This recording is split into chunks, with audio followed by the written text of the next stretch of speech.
Hello, good evening everyone. Am I audible?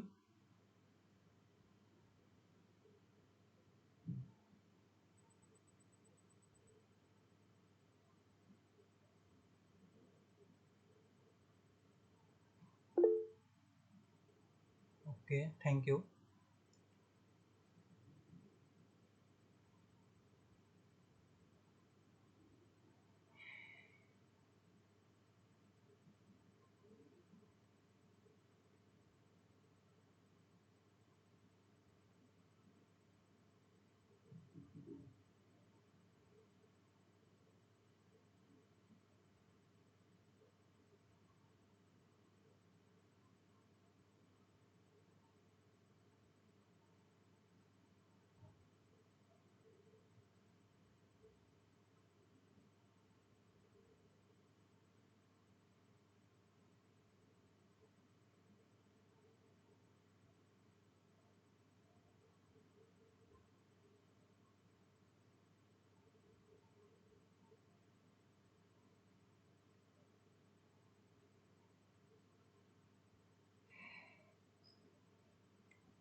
So, I think we can start.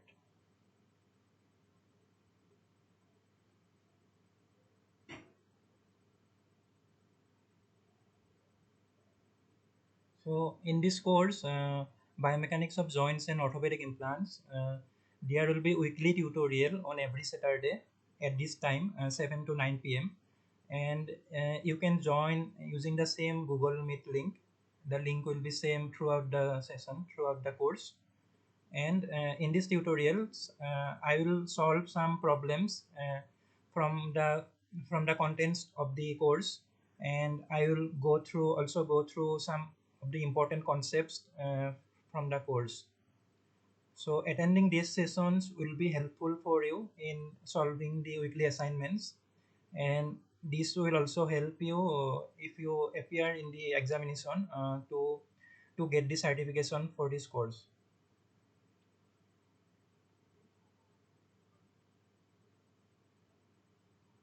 This course is instructed by Professor Sanjay Gupta from IIT Kharagpur, and I am one of the TA in this course.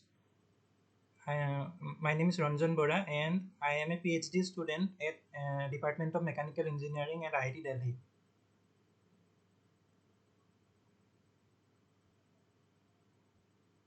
Before starting, uh, can I get to know about the background from which you are? Like, can you just write down your backgrounds, from which background you belong to, like engineering or medical background, so that I can plan accordingly my tutorial lectures. Can you um, unmute yourself and speak, or if you can't do that, you can write down the message on the chat box.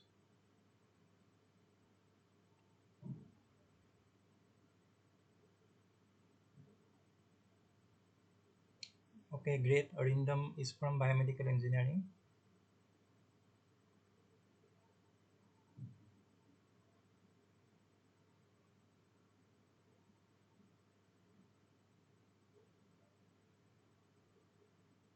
Okay, a lot of people are here from biomedical engineering.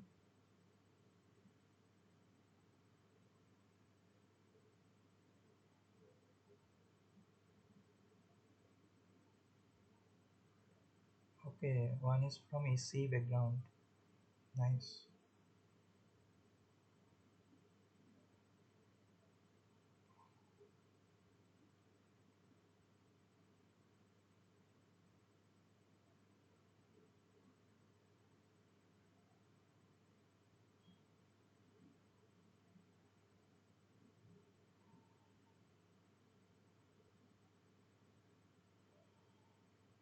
Okay, EC background.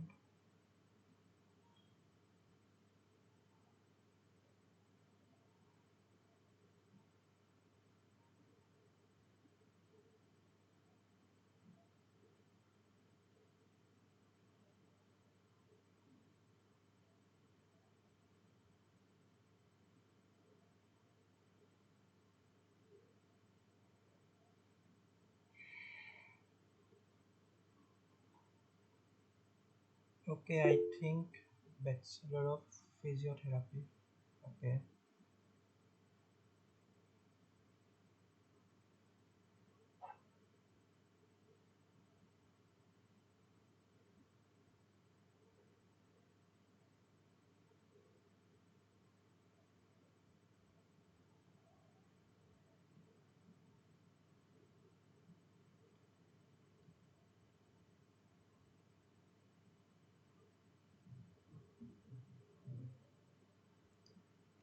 Okay.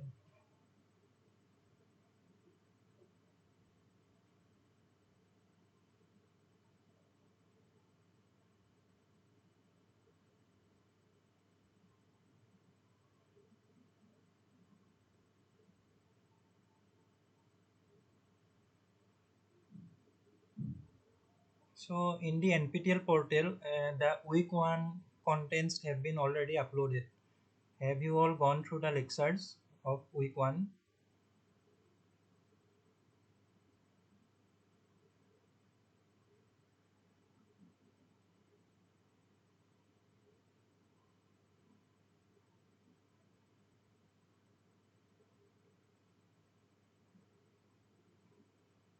Okay, that's nice. Mostly completed.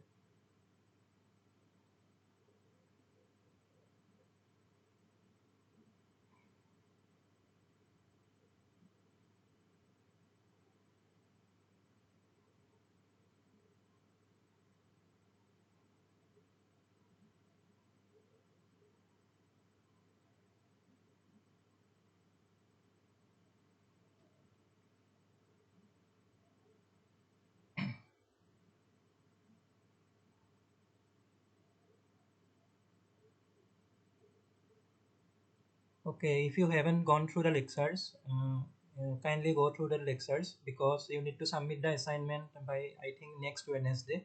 Before that, you all go through the lectures, and after that, only you can do the assignment problems. So, in today's tutorial, I will first start with the week zero assignment. That means one assignment was floated, which you also had to submit, but that assignment was not graded. That was an ungraded assignment. So I will start with that assignment week zero. And because that are the prerequisites for this course, you need to know some basics of mechanics and solid mechanics. That concepts I will cover today, and I will solve all the problems from week zero assignments. And later I will touch down some concepts from week one, important concepts. And in the next tutorial, I will solve the week one assignments. So now I will start. So in if you have submitted the week zero assignment, you must have seen that the questions are mostly from related to force or moments or couples, etc. So now first I will introduce. First I will start from the basics of force. What is a force? Because we have students from all the backgrounds, like from medical background and some are from engineering background. So uh, I will start from the basics so that it will be helpful for everyone.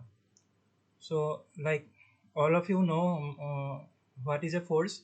The force means a force represents the action of one body on another and is generally characterized by its point of application, magnitude, and direction. So, what are the important points in a force? Its point of application, magnitude, and direction. Like for example, if a body is there and there is a force which is acting. So what are the important characteristics of this force? This the point at which this force is acting, then the magnitude, let's say the magnitude is f, and the direction is along this line. So these are some of the important characteristics of a force. And since it is characterized by both magnitude and direction, so force is a vector quantity. All of you must have know force.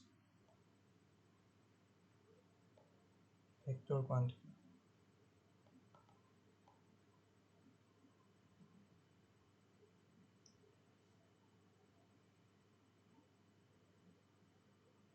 Okay, so in these figures we can see some of the examples of force related to our biomechanics. Like in this figure we can see while doing exercises, while lifting some weights with our hand and doing the biceps curl, we can see that the weight acting here, and this is the body weight, means weight of these bones and muscles which act at this point. And this force is the joint reaction force, because this is the ulna bone and this is the humerus bone.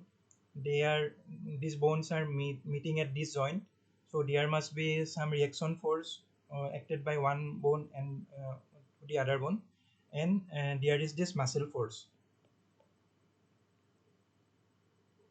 Likewise, when a person walks or runs, then we can see what are the forces act on the joint. You can see there is compressive force, and there is shear force, and there is joint reaction force. What is this joint? This joint is the knee joint. And when a person tries to lift some heavy object, then you can see this is the weight of the box, and then the weight of the person will act through the center of gravity of the person. So weight of the person will act through this point, and we like this due to this force, due to the weight of the box, there will be some forces which will get generated here. These are the reaction forces. And similarly, if we consider the moment, then if we consider about this point, then there will be some moment which are getting produced because of this force. So it is important to know these concepts before doing this course. So we have seen that force is a vector quantity. And what is a vector? It is a physical quantity which has both magnitude and direction. And we have seen some examples, like one example is force. Do you know other examples of vector?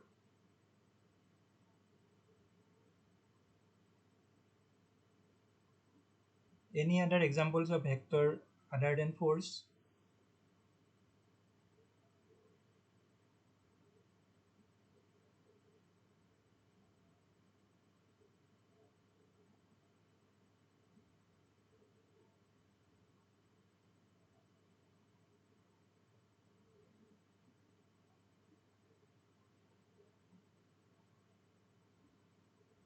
uh, no, work is not a vector quantity.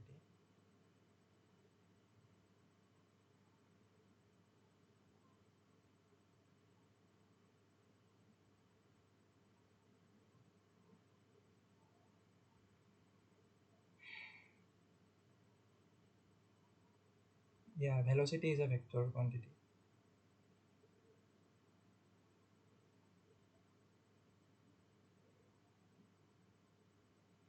Yes, momentum, accelerations, all of these are vectors. So these are some examples, like force, displacement, moment, and couple. So since the force is a vector quantity, so we can't add to force like like we do the same for the scalar quantity. Like if there is a point, and these forces are acting at this point. So, and one thing I forgot to mention, the unit of force is Newton.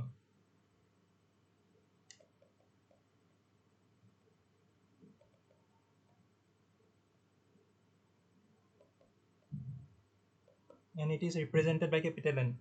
So if there is a point and 4 Newton force is acting in the vertical direction, and 3 Newton force is acting in the horizontal direction, we can't add these two forces. Like we can't say that there is a total of 7 Newton force acting at this point, because we can't do 4 plus 3 here, because force is a vector quantity. So there are some laws uh, using which we can perform the addition of vectors, and we can apply those laws while doing the addition of force also.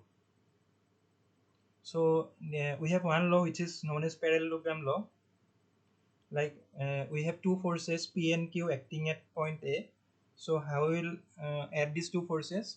We will add these two forces by simply drawing a parallelogram, like this force Q and this force P, and we draw this parallelogram, and the diagonal of the parallelogram represent the resultant of these two forces P and Q. We apply this parallelogram law for the addition of force.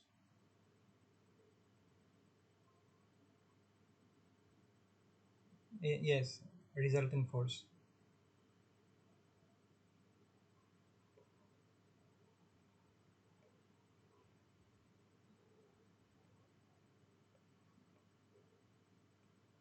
Now can you solve this problem and tell me what will be the resultant force for this?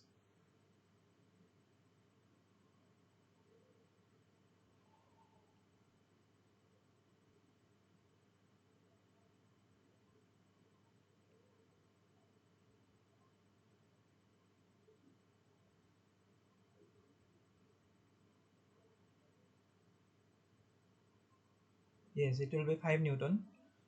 So I have shown the method like how to do that. Like first we need to draw the parallelogram joining these two forces, and the diagonal of this parallelogram will be the resultant force of these two forces. So we have this 3 Newton and this is 4 Newton. So it will be square root of 4 square plus 3 square, which will be 5.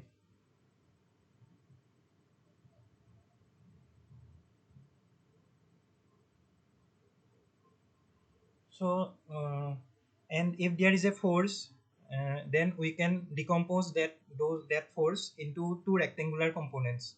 Like for example, if a force F is acting at this point, then we can decompose these forces into horizontal and vertical directions. So these are x and y directions. So this force will have two components along, and those components will be perpendicular to each other. So this component we can say it is fx, and this component along this axis we can say this is fy.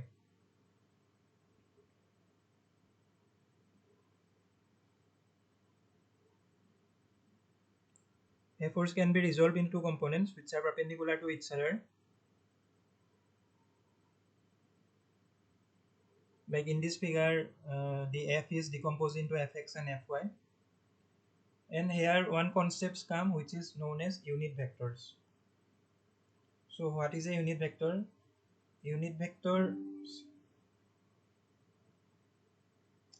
Unit vectors has unit magnitude, and it is directed along the positive x and y axis, and these vectors are denoted by I cap and j cap.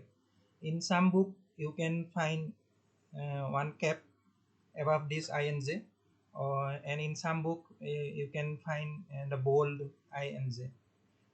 Using this I and j we represent the unit vectors.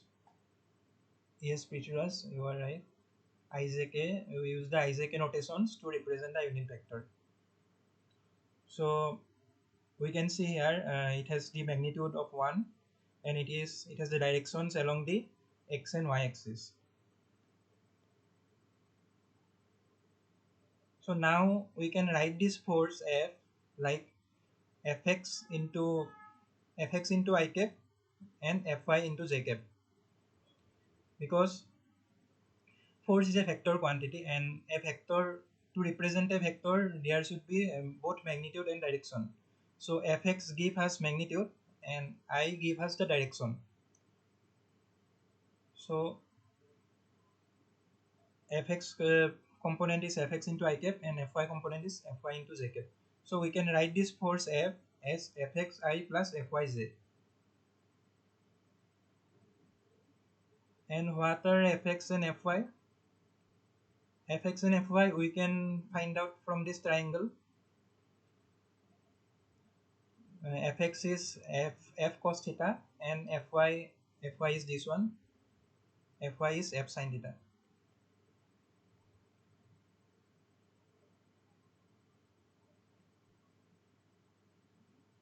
I think these concepts are clear to everyone. If you have any questions, you can ask.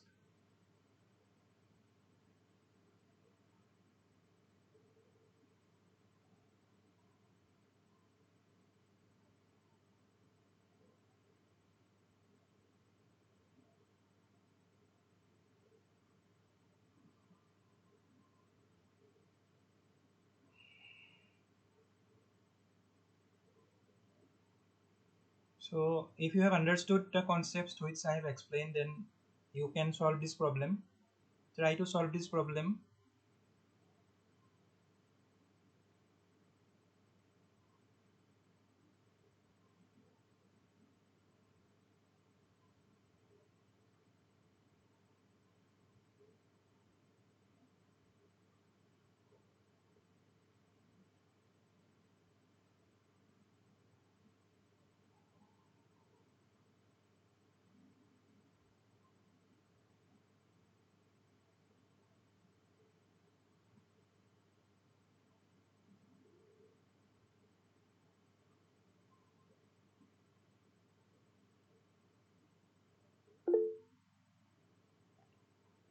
Yeah, yes, Prithviraj. And do you have any doubt?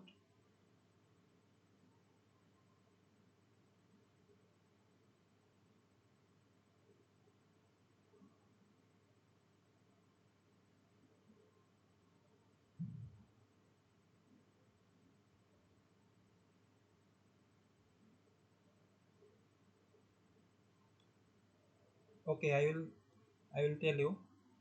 Don't need to worry. Like,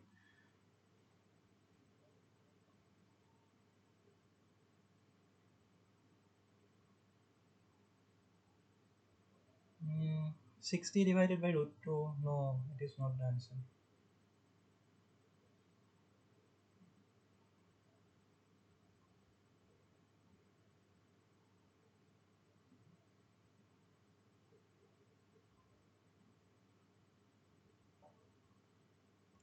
So, uh, what are the steps to solve this problem? Here we have two forces, P and Q.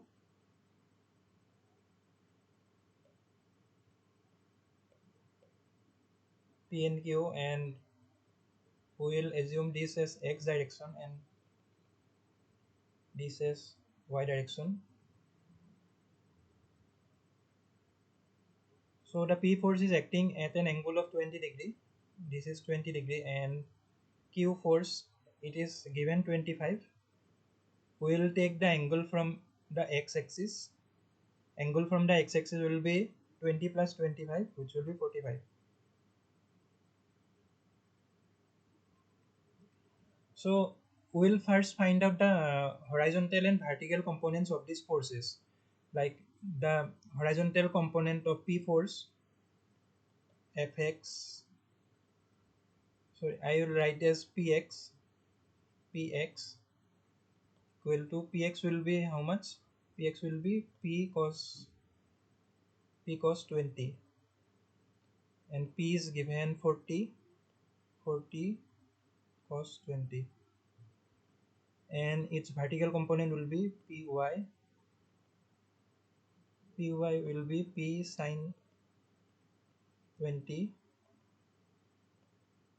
40 sin 20. Similarly, we will find out the horizontal and vertical component of this force Q. Qx will be Q cos 45. Q is given 60 cos 45, and Qy will be Q sin 45, 60 sin 45. So,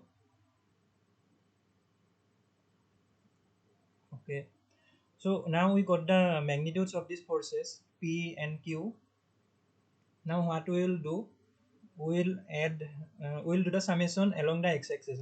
That means we have px and qx. So uh, this, the horizontal component of the resultant force will be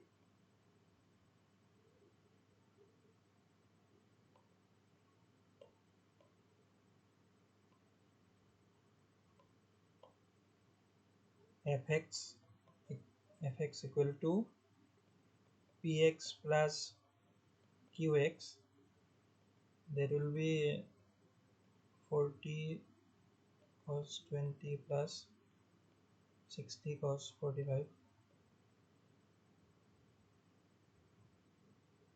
and fy will be py plus qy, 40 sin 20 plus 60 sin 45. Now can you calculate these two equations and tell me the values? What are fx and fy, these expressions? If you have any calculator with you, or else I will do.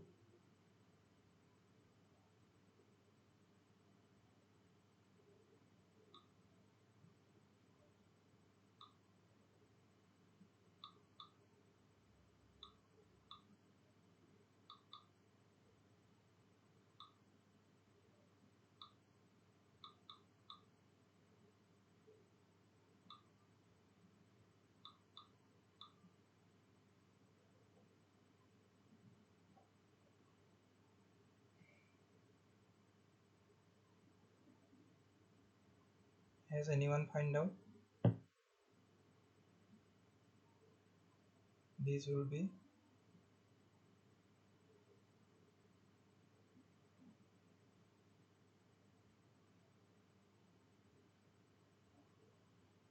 no, Prithviraj, it is wrong.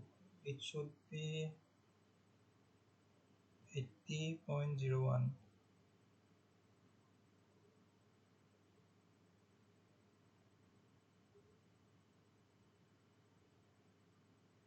Check your angles. Like if you put the calculators, it is in degree or radian. Check that one, because these angles are in degree.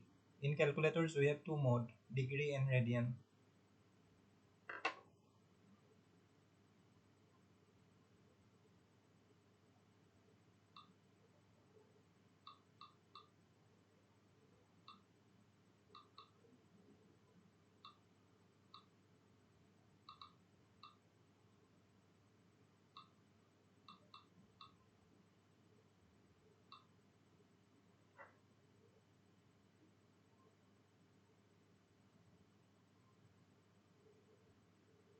Have you found this one, Fy?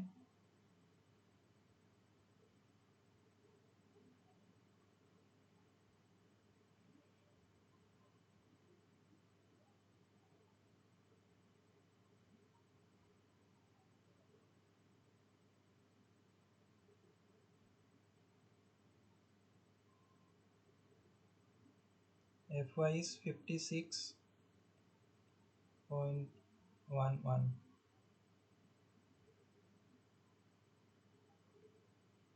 Newton.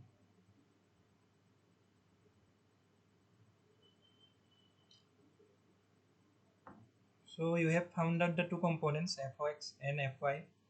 Now how you can do?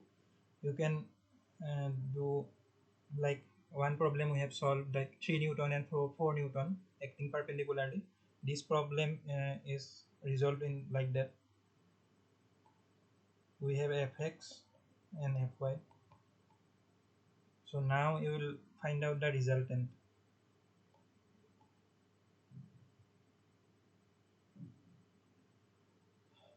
What is the resultant?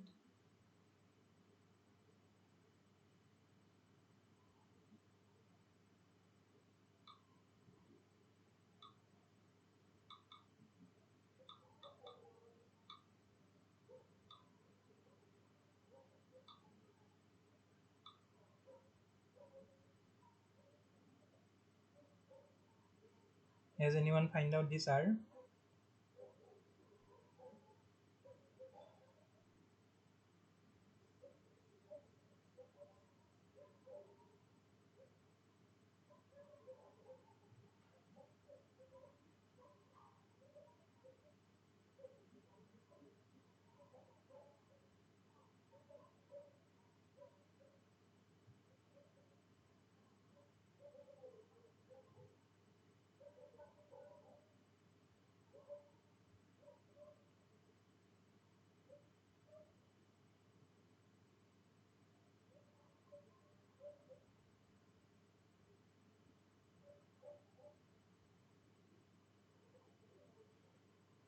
Okay, this R is coming 97.7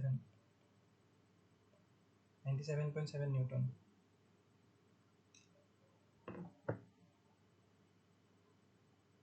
Yeah, Ramashubha, it is correct, 97.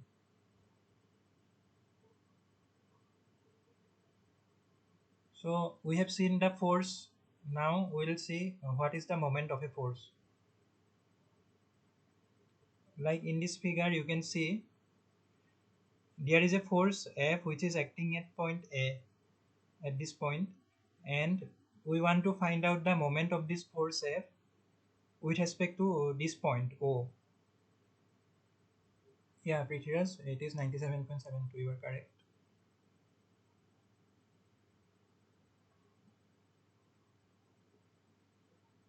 So what is this moment? What will be the moment of the force about this point O?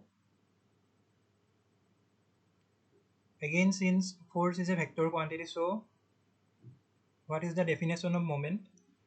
Moment of F about O is the vector product of R and F. We have here two vectors, right? One is R. R is the displacement vector of the point A from O, and F is the force vector. So moment is R cross F. It is the vector product, not the usual multiplication which we do in mathematics. It is the vector multiplication. So now we'll see what is the vector product of two vectors.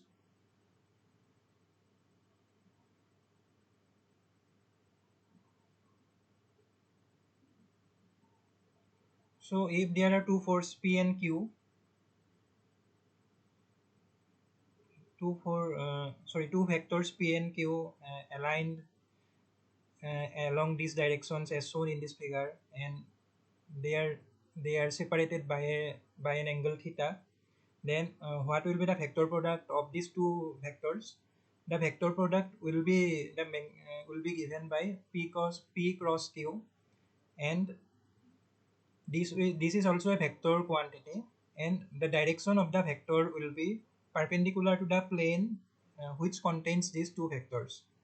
Like we have the vectors P and Q lying in this plane, and the direction of this V is perpendicular to this plane. And there are some properties of this V. Now we will see.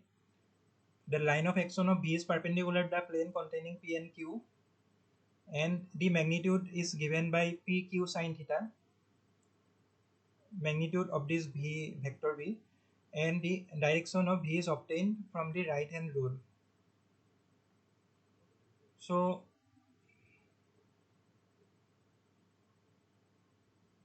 yes, Prithviraj, you are right. So how we will find out the direction of this vector V?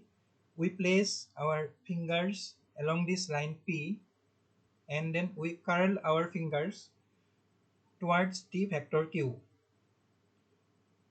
Then the direction of the thumb will give the direction of the vector of the cross product. So here this we place our hand. If this is our hand, we place our hand like this, and we curl our fingers along this direction, because this is the direction of P and this is the direction of Q. So doing this, the direction of this thumb will point upwards, right? The direction of the thumb will give the direction of this vector V. Like this, we obtain the direction of two cross product of vectors.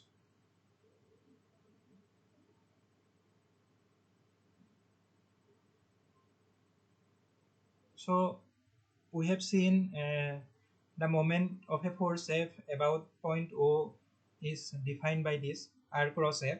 So what will be the magnitude of this R cross F? It will be simply RF sine theta. We have seen in the previous slide. And what is this R sine theta? From this figure you can see this R sine theta will be D, this distance D. If you apply trigonometry here, you can find out that d equal be r sin theta, and the direction of this moment can be given by this using the same right hand thumb rule. This direction will give the direction of the moment. Now we'll come to a couple. What is a couple? In couple there are two forces F and minus F. They have the same magnitude. They have the parallel lines of action, but their signs are opposite. That means if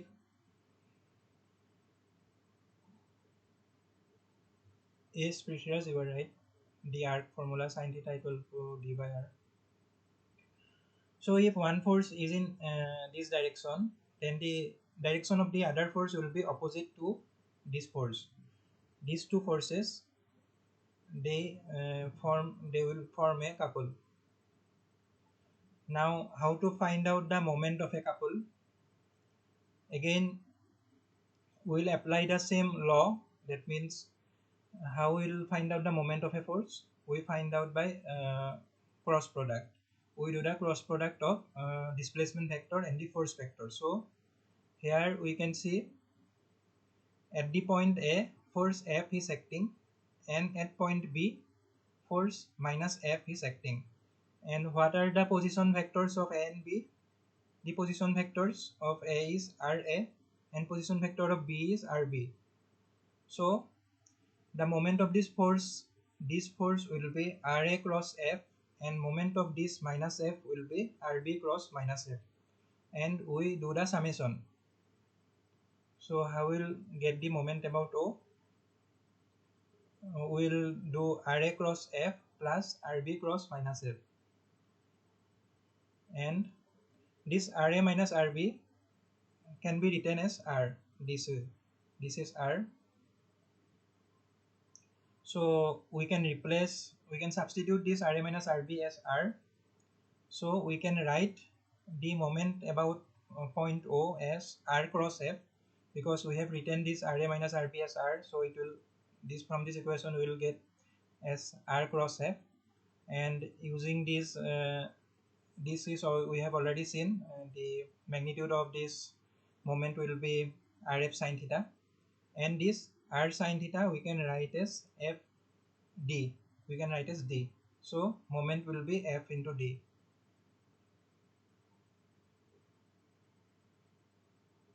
What is D here? D is the perpendicular distance between these two forces. If we join these two forces, then D will be this distance.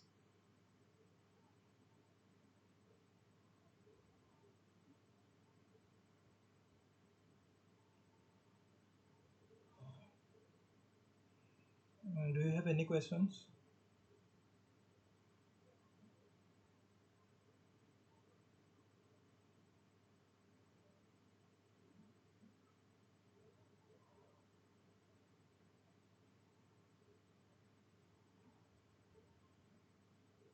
Okay, thank you.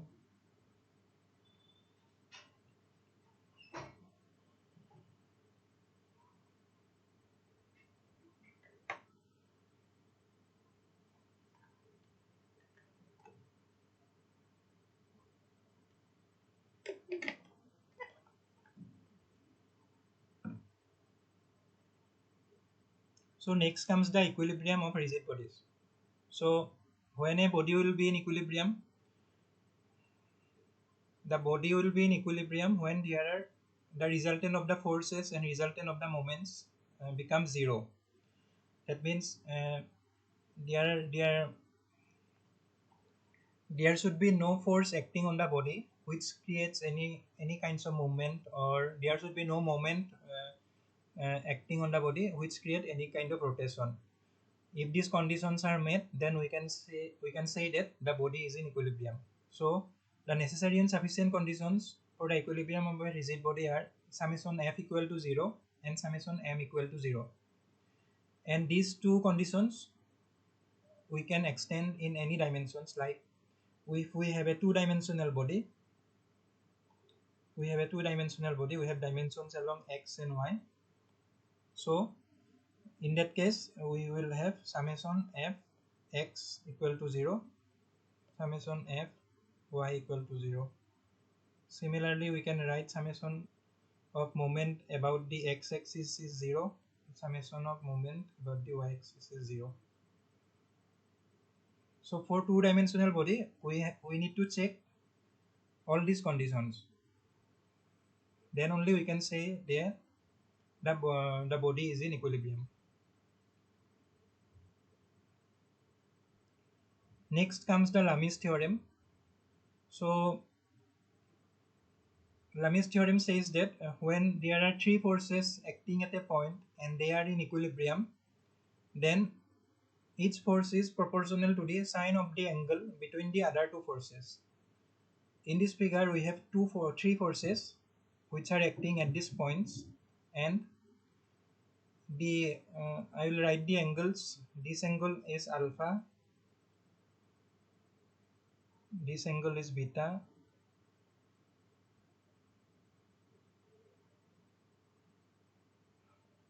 and this angle is gamma.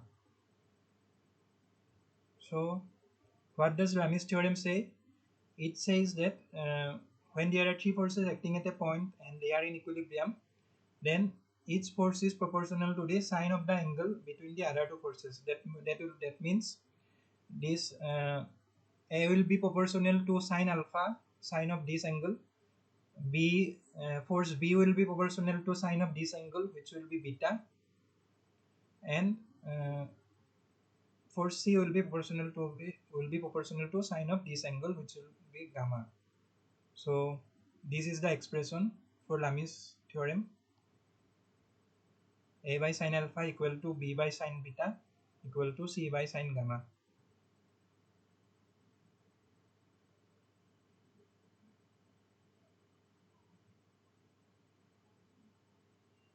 Yes, Precious, you are right. Next we will see what is a free body diagram.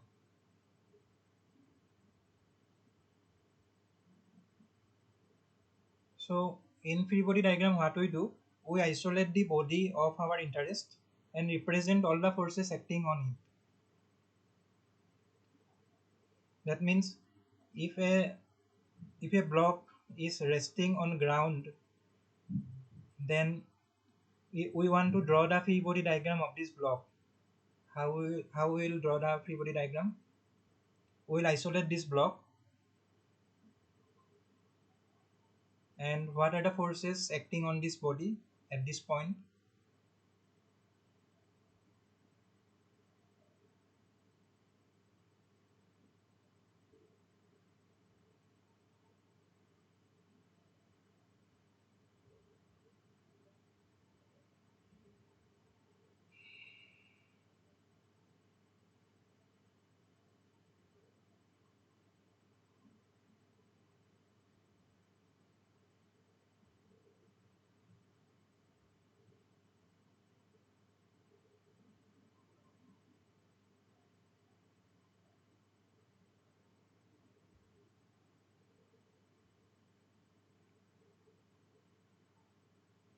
What are the forces that will act on this body?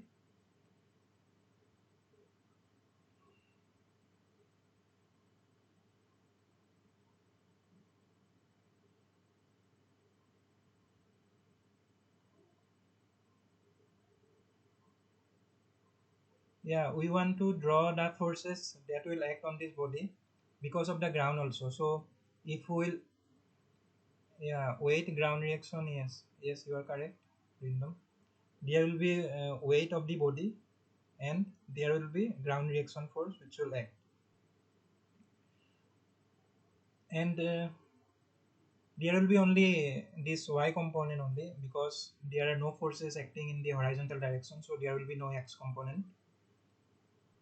So we can draw the free body diagram like this. We isolate the body and we represent all the forces, external forces which act on the body.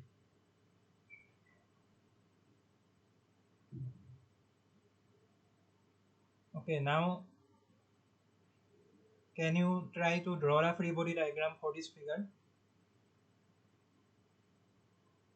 A person is taking some weight on his hand, and resting the weight on his hand in this position. So you want to draw the free body diagram for this complete body. Can you try to draw it?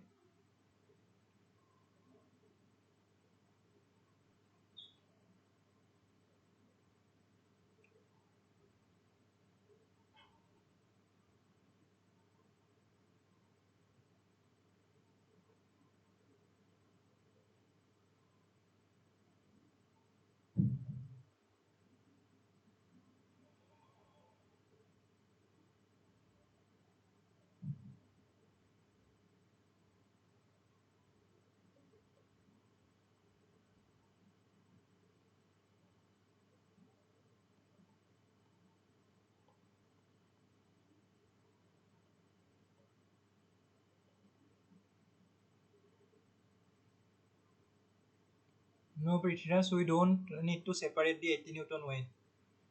We will consider the complete hand and we will consider the hand with the block as a complete system. We don't separate this 80 Newton weight. We are not interested on this 80 Newton weight. We are interested on the complete structure.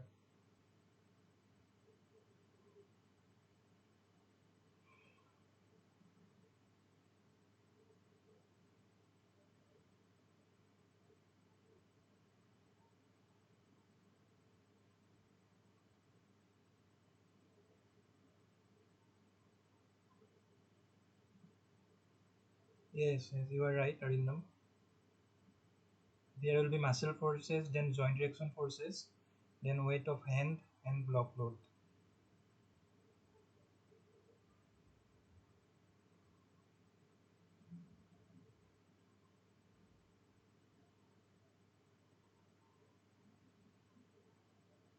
Yes, it will act upward, muscle force will act upward.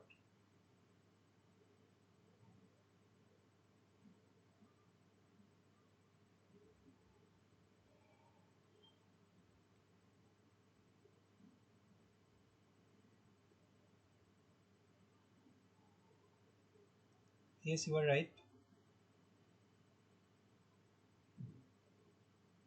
So how we will draw the free body diagram?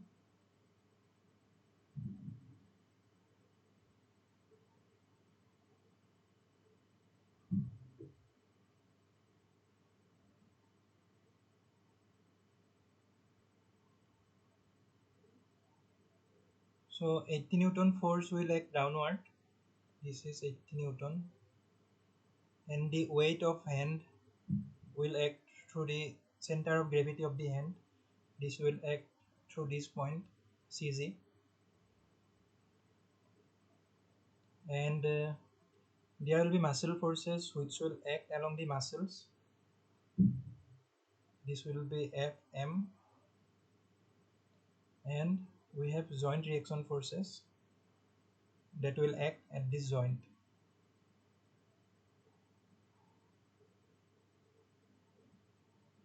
Yeah, the joint reaction direction of joint reaction force is unknown to us. That we can that we need to find out.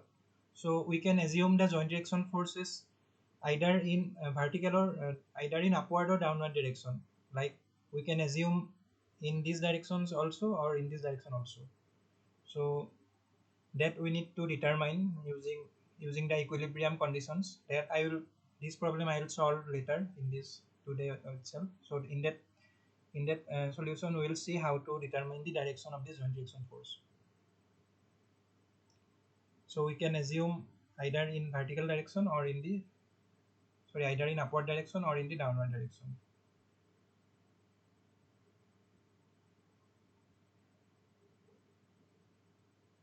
Okay, this is the problem. Now you have drawn the free body diagram. So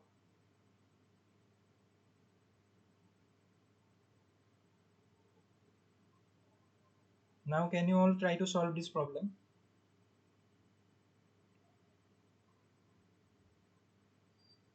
Here given the forearm and hand weigh 20 Newton and the elbow is flexed to a right angle as shown. Compute the force required in the flexor muscle and the force in the humerus against the ulna to support the load neglecting friction. So what it is asking? It is asking the force in the muscles and the joint reaction force here, humerus and ulna at this point. Can you all try to solve? First, you need to draw the free body diagrams. I have already shown the free body diagram for this structure. Then we need to apply the moment equilibrium conditions. Then you can easily find out the forces and also the directions.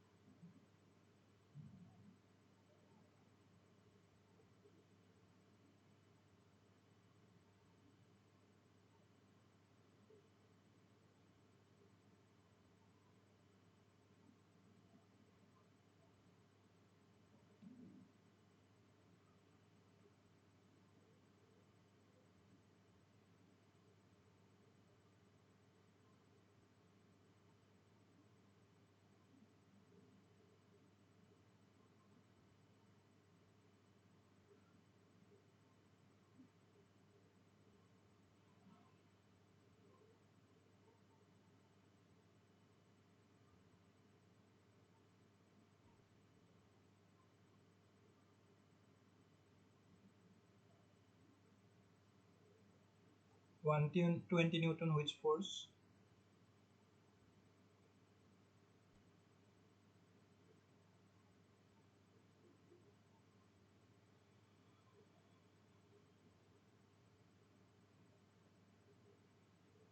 Yeah, I will solve the problem and I will see, I will verify the answers.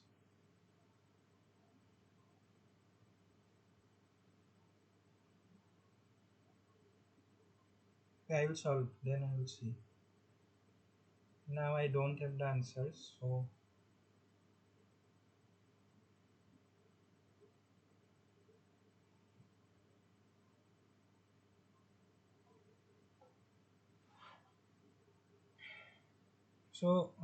in the previous slide we have already seen how to draw the free body diagram.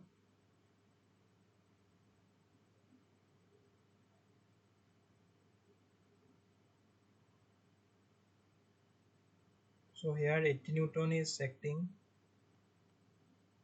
and at the CG the force will be 20 Newton, and here we are assuming the muscle forces Fm and the joint reaction force Fj. So we'll uh, we'll name this point as A and this point as B.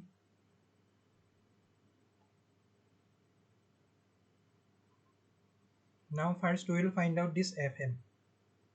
How we will find out this Fm? Because this system is in equilibrium, so we can apply the equilibrium conditions which we derived earlier. So what is the equilibrium condition?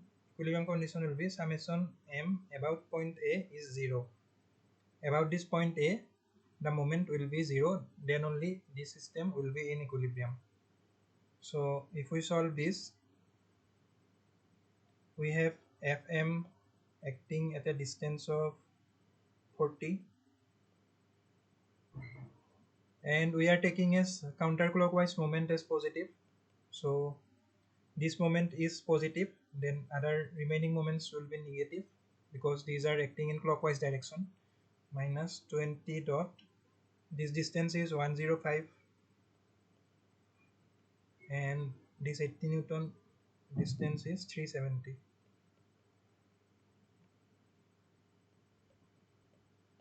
So from this equation we will find out the Fm. I need to calculate.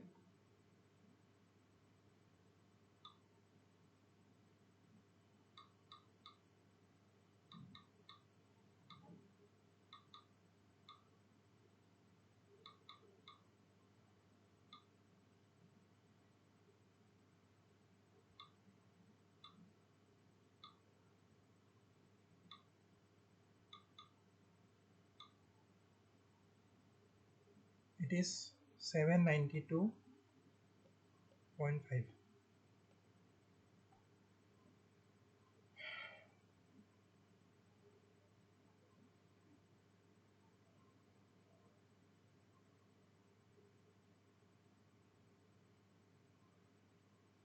So you can see, if you take a weight of 80 newton on your hand and rest in this position, then how much force, a huge force will act on your biceps muscles. This amount of force, 792.5 newton. And now we'll see what is the magnitude of this reaction force Fj. How we will find out this Fj? Again, we will consider the moment equilibrium about the point B. So we will take summation mb equal to 0. If we do this, it will be about the point B. We have Fj is about the point B. This force Fj is trying to rotate in the clockwise direction. So this moment will be negative. Fj dot, the distance is 40. Then similarly, this 20 Newton force is also trying to rotate.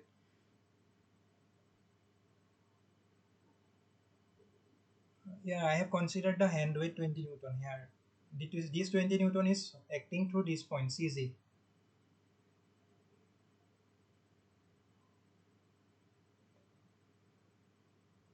No preterus, the hand weight will act along the center of gravity.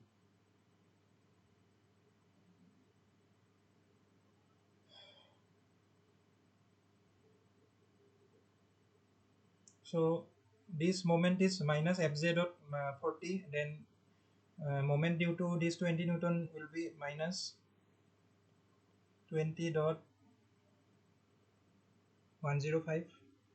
Sorry, it will be 105 minus 40,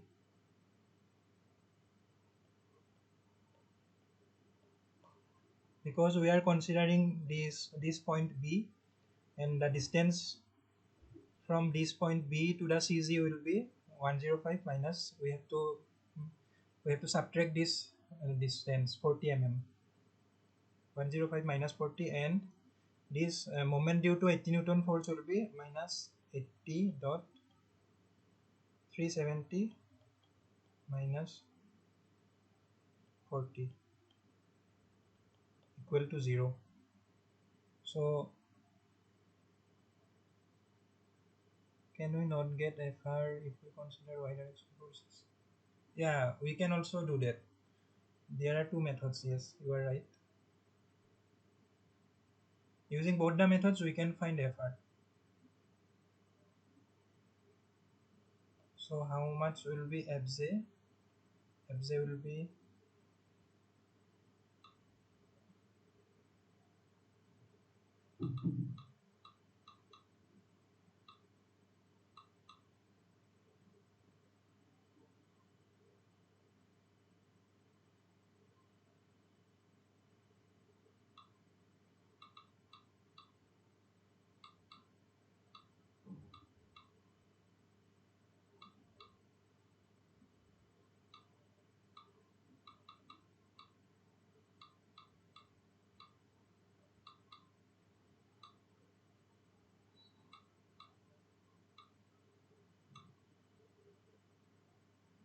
how much? Have you found the answers, anyone?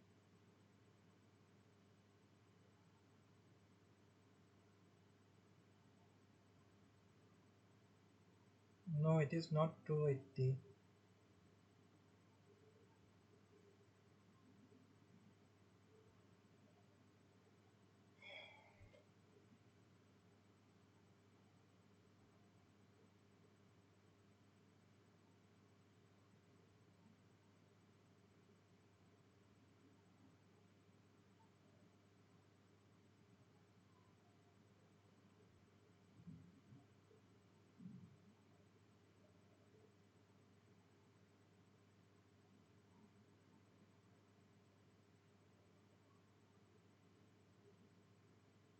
Twenty into 10 plus 80.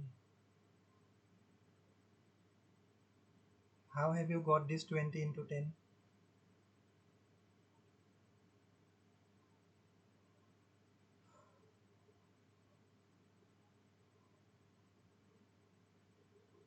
Are you multiplying with the acceleration due to gravity z? 10. What is 10 here?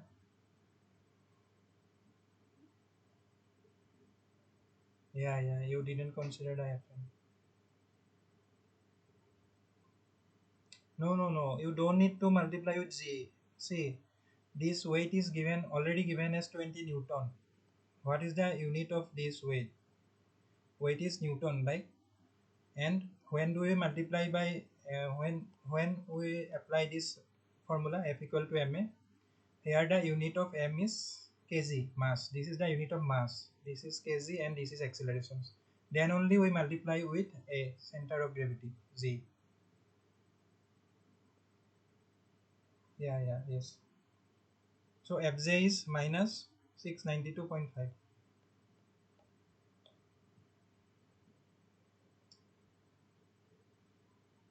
Yeah, pretty much. I think it is close.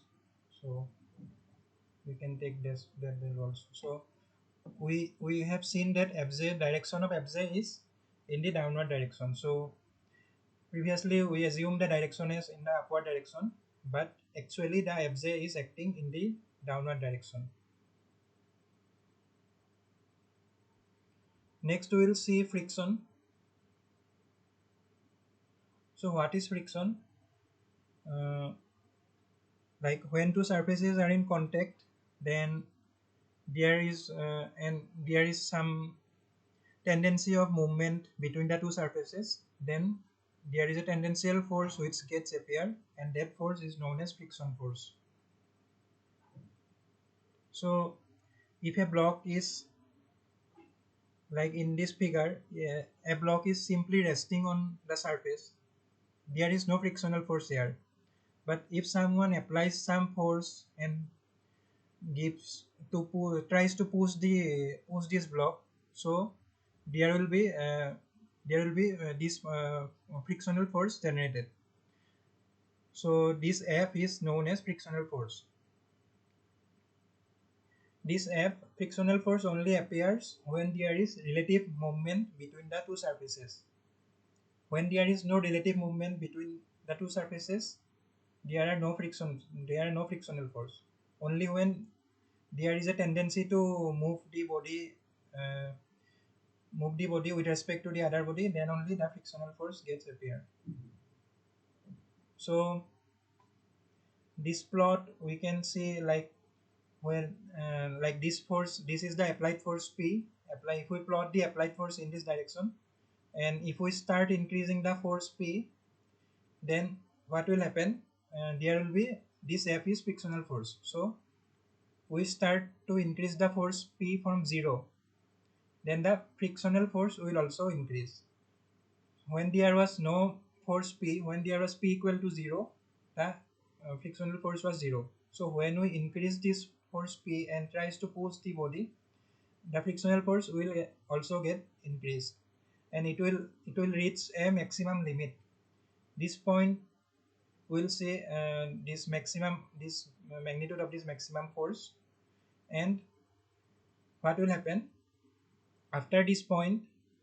The force P will move this body in the horizontal direction. So there will be movement of this body along this surface, and in that case the frictional force again gets decreased. This is Fm is known as static friction and Fk is dynamic friction. So static friction is maximum static friction forces Fm equal to mu s into n. Mu s is known as coefficient of static friction. And what is kinetic friction? Kinetic friction can be written as mu k into n. Mu k is coefficient of kinetic friction.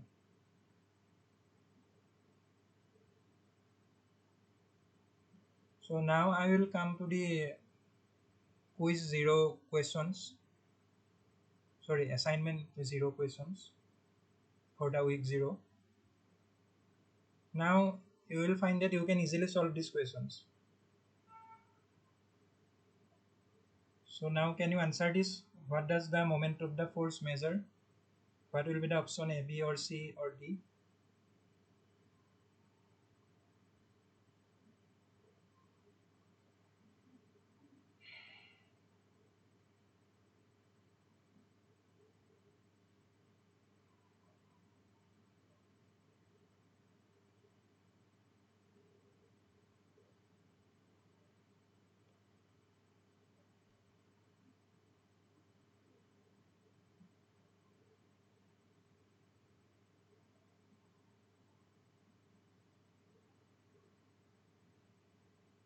What will be the correct answer for this question? Question 1.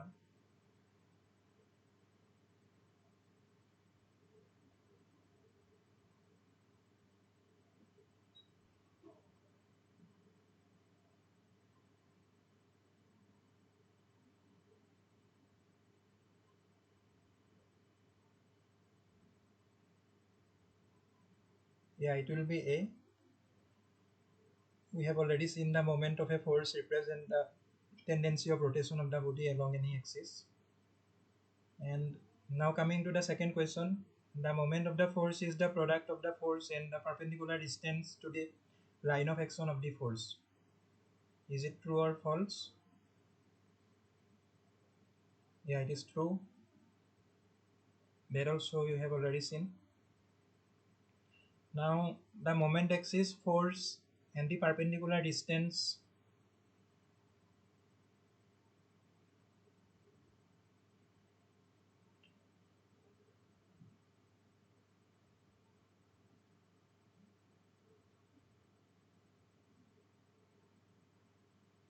I think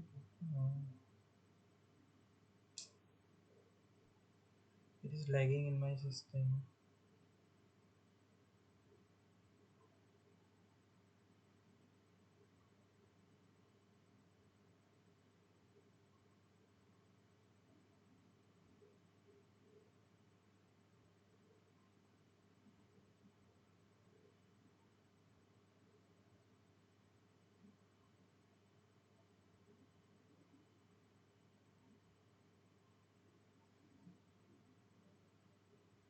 Okay, so the moment axis, force and perpendicular distance in the moment of the force calculation is lying in which option is correct?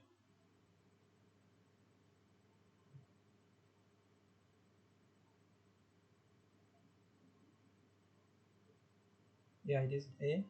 Two planes perpendicular to each other. And in the next question, which of the following is true? Total moment of various forces acting on the body is the vector sum of all moments.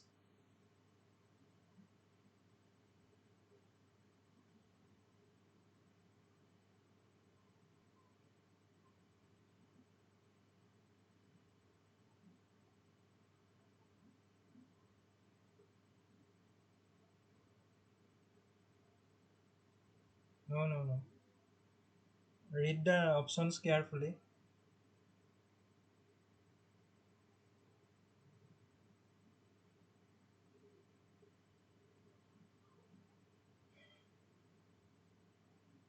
What is moment? Moment is a vector quantity or it is a scalar quantity?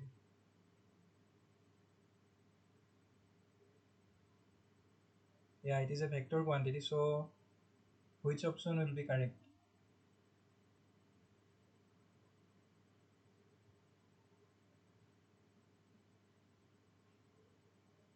Option A will be correct, yes.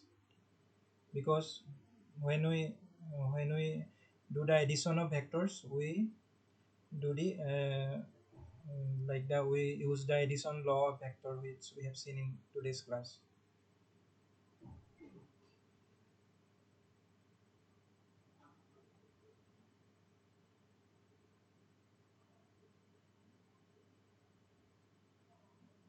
Yeah, Prithviraj, option A is correct.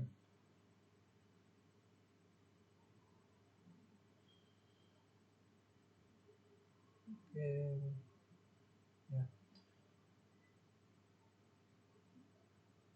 The couple is a scalar quantity and the force is a vector quantity. So the first part is false, other part is true. First part is false, other part is false. Which option will be correct? We have also seen what is a couple today.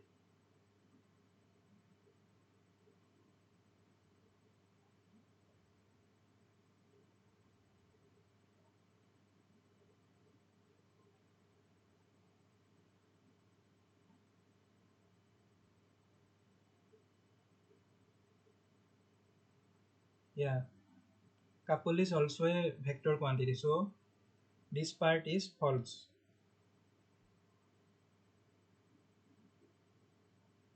And what is a collinear system of forces for free body diagrams?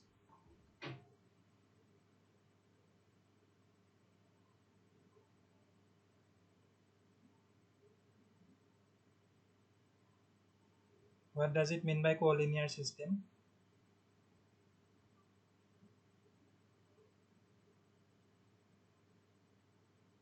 Yes, force systems having the forces acting along the same line.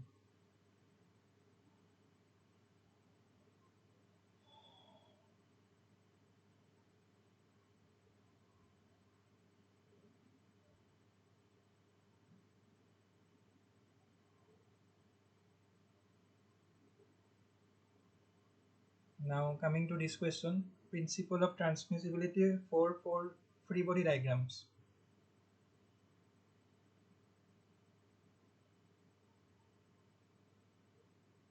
Yeah, let me first explain what is the principle of transmissibility. The principle of transmissibility states that the conditions of equilibrium or motion of a rigid body will remain unchanged if a force F acting at given point of the rigid body is replaced by a force F dash of the same magnitude and same direction but acting at a different point, provided that the two forces have the same line of action. That means this is a body and this is the line of action of force F. Line of action of this force F. So we can slide this force F along this line. So we can take this force F into we can take this force F to this point or any point we want. We can slide this force F along this line. This is known as the principle of transmissibility. Yeah, the option A is correct.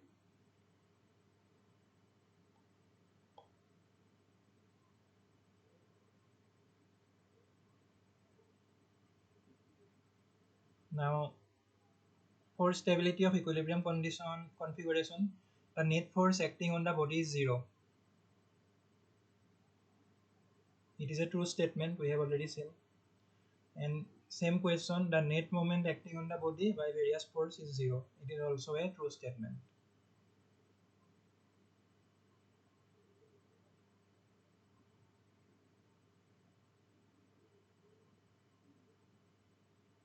Okay, this question, the point through which the entire weight of a body acts is called as,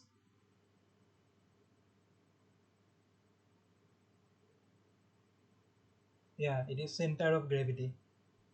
And what is center of mass?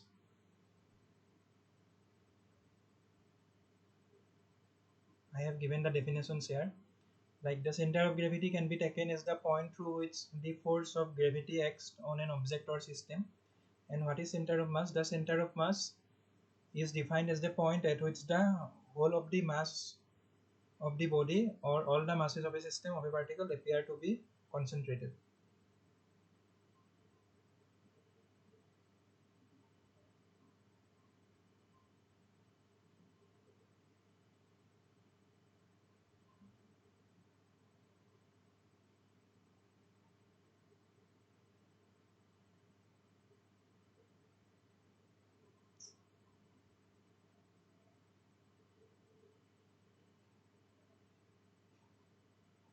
The next question is the maximum value of the frictional force is called,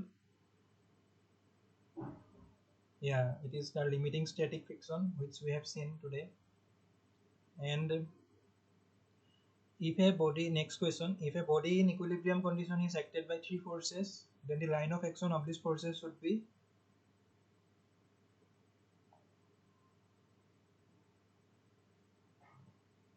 yes,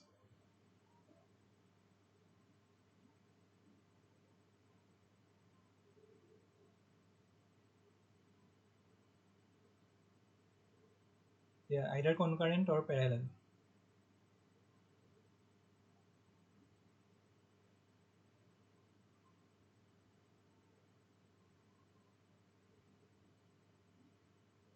Everyone understood this question?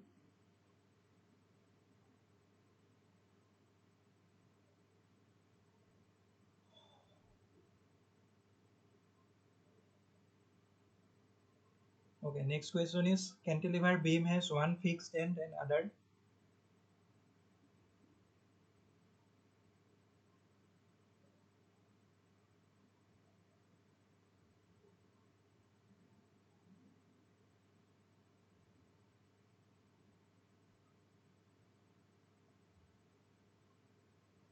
Yeah, yeah, it is free. So what is a cantilever beam? We know, like, this is a beam. It is supported at this end. So this end is fixed and this end is free. So this is known as cantilever beam. Now next question is, indeterminate structures have number of unknown quantities. There's available conditions of equilibrium. So do you understand what is indeterminate structures?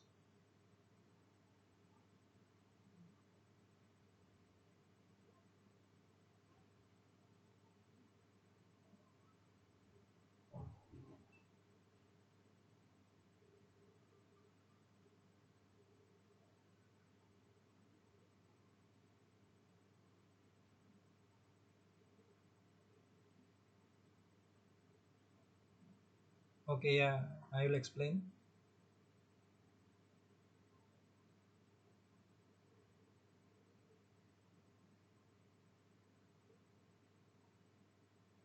So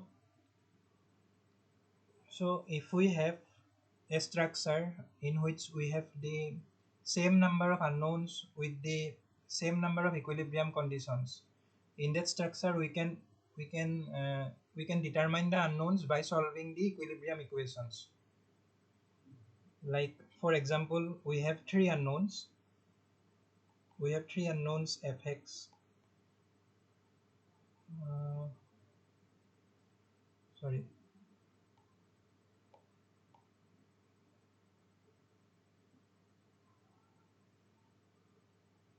let us take an example.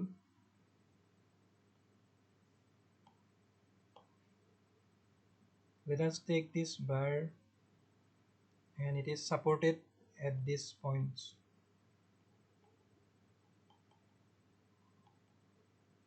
and one force F is acting at this point. So we need to find out the reaction forces. So how many unknowns we have in this question?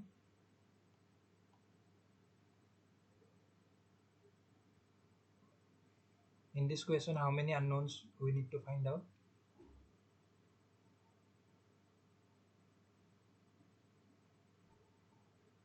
No, F is known. F is given to us. Let's say F is 100 Newton.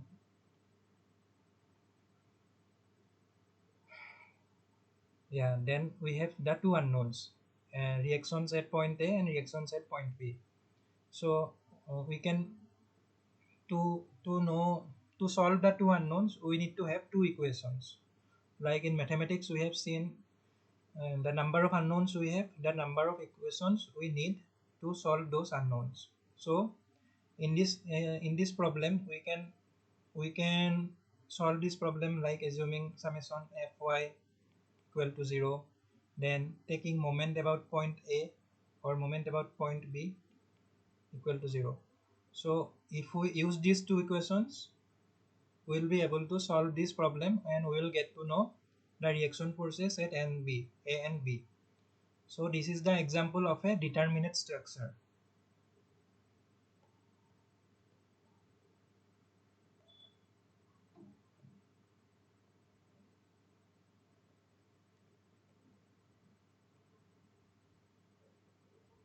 Determinate structure. So in those structures in which we have the number of unknowns more than the number of equations we have, in those structures are called the indeterminate structures.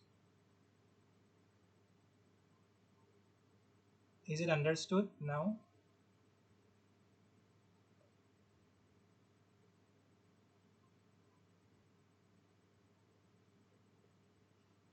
Yeah. Those structures are very complex, and to solve those structures, we need to use some additional equations. Those are not in the scope of this course. So those problems comes under the structural mechanics or strength of materials course. In the strength of materials course, we study those problems. So Indeterminate structure, same number of unknown quantities, more. So option C is correct, more than available conditions of equilibrium. And we have seen the Lami's theorem. It is applicable for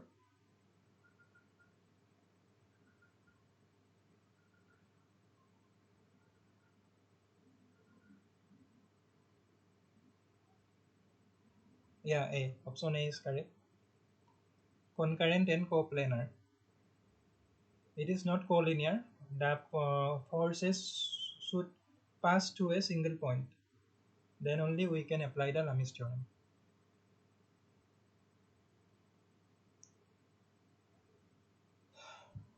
And larger the moment term, the greater will be.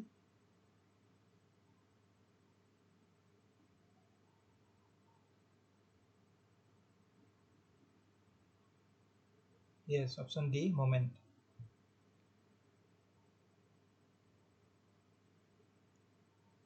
Now the center of mass of a system of particles, does it always coincides with the center of gravity, or it never coincides always with the center of gravity? Which option is correct? Yeah, only in the uniform gravitational field it coincides with the center of gravity. And in today's class we have seen what is a free body diagram, and it is a sketch of an object of interest with all the surrounding objects striped away and all the forces upon the body. Yeah, it is a true statement.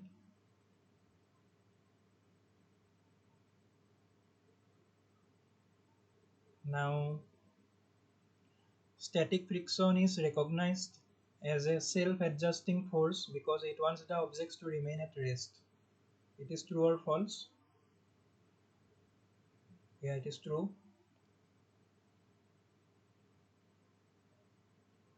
And force acting on a body may, which option is correct? Yeah, D. All of the above are correct. Now, speed of sound in air is approximately equal to, what is speed of sound? Yes, option B, 340. And speed of light, it is 3 into 10 to the power 8.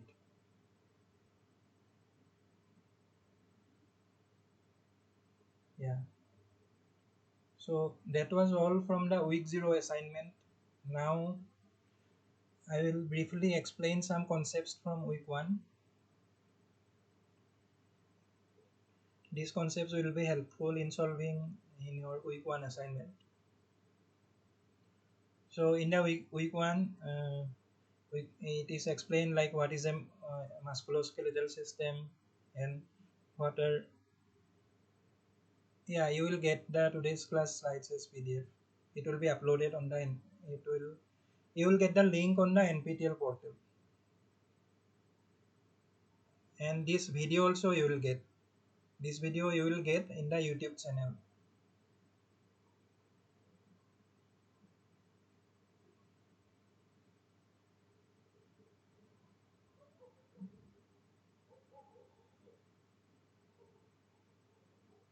So what is a musculoskeletal system?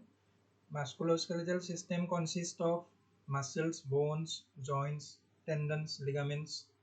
Like in this figure we can see the right part is showing all the muscles wrapping around the bones, and the left part is showing only the bones. And in this part there are different joints here. There is hip joint, there is knee joints, and beneath these muscles there are ligaments, then there are tendons. So what are different parts of a musculoskeletal system? Bone, joints, muscle, tendon, ligament. What are their functions? They have different functions.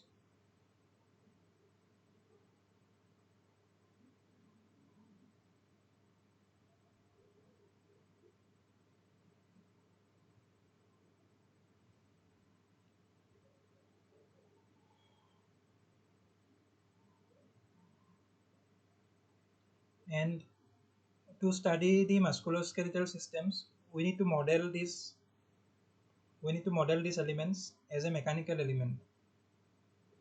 And how do we model that? We model bone as a rigid link,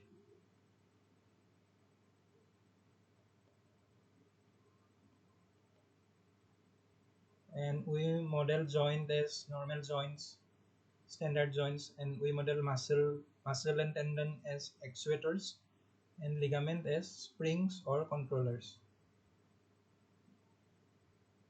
You can see we can model bone as rigid links, joints as standard joints, muscle plus tendon as actuators, and ligament as controllers and springs. Why we model like this?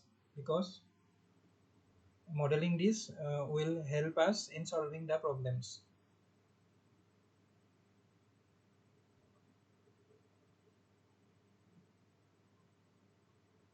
Next, coming to joint. The joint is a site where two or more bones meet, and there are different classification of joints. Classifications are based on the functional, and there is one more classification which is based on structural. So functional, it is based on amount of movement allowed between the joints. So we have three different types of classifications based on functional. We have synarthrosis, amphiarthrosis, diarthrosis. Synarthrosis means immovable joints. Amphiarthrosis, slightly movable joints, and diarthrosis is fully movable joints. Where we see this synarthrosis joint, these immovable joints we see in our skull. In our skull here, we can see these are immovable type of joints. And amphiarthrosis we see in our hands, like this is radius, and here we see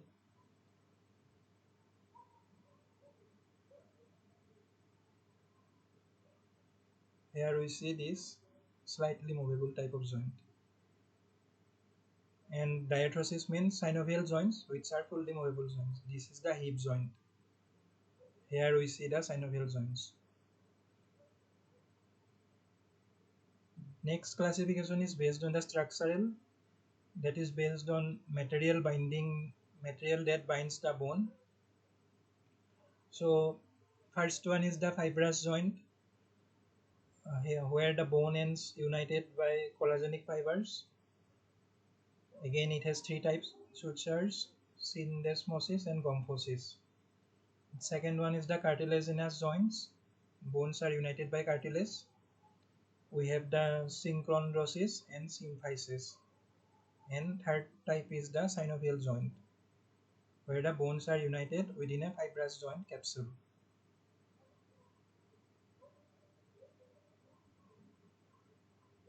So in our human body, there are various synovial joints.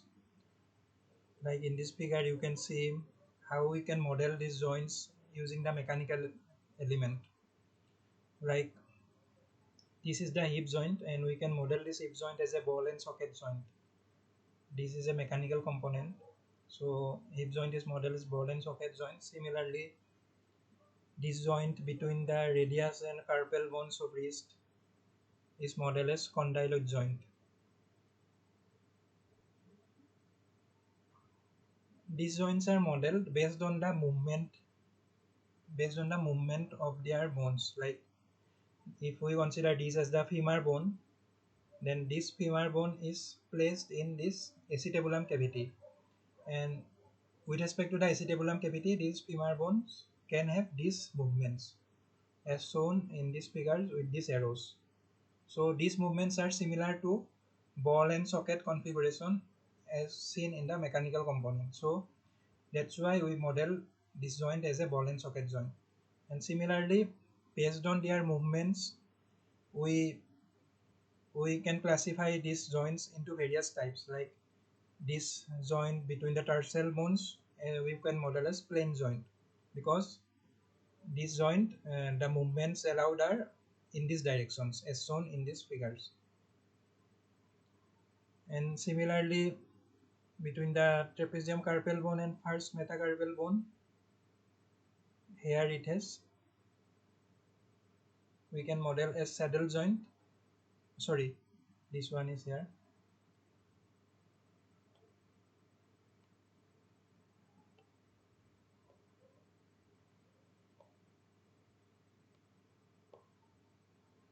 And the elbow joint we can model as hinge joint.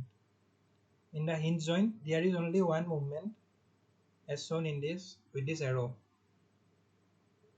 That means it can only rotate about this joint. And next we have this C1 and C2 vertebrae, which is in our spine. And how we can model that joint? We can model the joint as pivot joint. That means this joint will allow only this movement of this skull with respect to the this joint. So these are the different types of synovial joints: planar, hinge, pivot, saddle, ball and socket, condyloid or ellipsoid joint.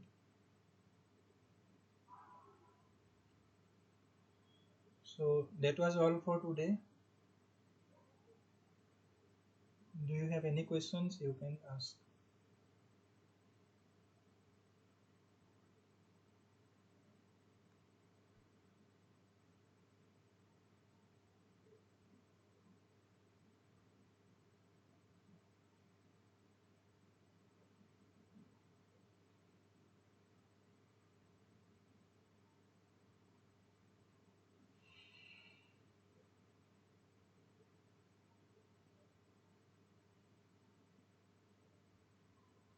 Okay, thank you all for joining the class. And this tutorial lecture, every week there will be tutorial lecture. And the next Saturday also at the same time there will be tutorial. And in that tutorial I will solve the week 1 assignments.